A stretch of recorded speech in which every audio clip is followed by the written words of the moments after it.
Good afternoon, ladies and gentlemen. So, as you know, I've informed you guys that I'll be starting a YouTube channel, something that is obviously very new to myself. I'm not so much of a social media person, but we try new things in life, right? And so, I'm going to talk about topics that are associated with responsible tourism, which is something people remember me more for. And as I mentioned in my introductory clip, I will also be talking about topics related to sustainability and the small firms.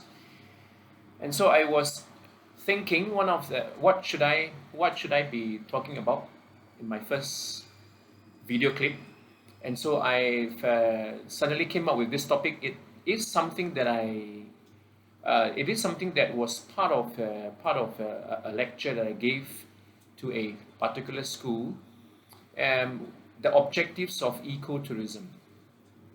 I thought that might be an appropriate topic to start with.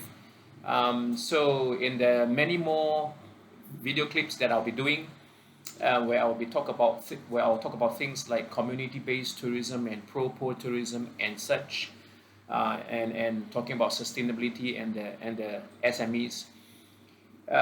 Today I will start off with talking about the objectives of ecotourism. If you are familiar with this form of travel, ecotourism is often defined as traveling to nature-based places. Quite often these are rural areas or the countryside. Traveling to nature-based places where the main aims is to see, watch, learn, appreciate nature and flora and fauna. The objectives of ecotourism, I think, is something which we maybe don't talk about so often.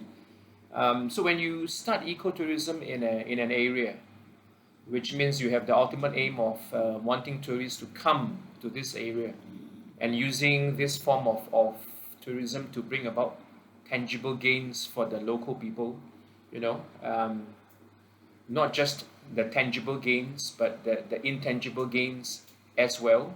Yeah.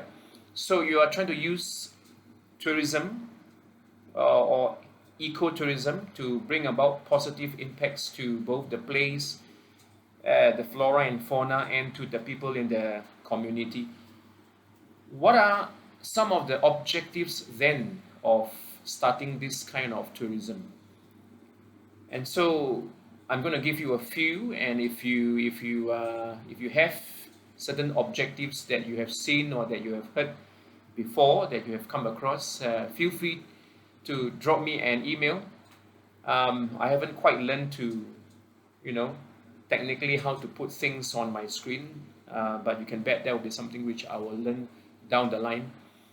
The objectives of ecotourism can be using this form of tourism to lift people out of poverty, which we often see is the case with community-based tourism, which can also be ecotourism.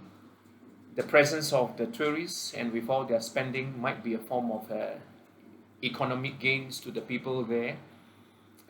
Using ecotourism as a form or as a means of conservation of nature can be another objective associated with ecotourism. And this takes time as the tourists come and you use the presence of the tourists, specifically, for example, through the income, through the revenues generated from ecotourism. You use this money to carry out conservation exercises. So that is another quite common objective we often see from ecotourism. To do something positive to nature, to revive certain wildlife population of wildlife that could be close to endangerment. Yeah, might not be extinction, but close to endangerment, and that could be another objective that some people in some places might have when it comes to ecotourism. Yeah, and so if you have some other objectives which you have seen or which you have read or which you have heard, drop me an email, or you can make a comment, and maybe down the line we have something to talk about. Yes, I tend not to keep my videos too long because you will most likely forget 95% of what I say in the next 48 hours. At least that's what I learned. One of the things that I learned and I shared with my students. So less is more. And I thank you for tuning in wherever you may be tuning in. I'm the founder of the Center for Responsible Tourism Singapore, and I've designed some online courses related to responsible tourism, which you can go and look for. Right? Till my next video, see you and have a good week.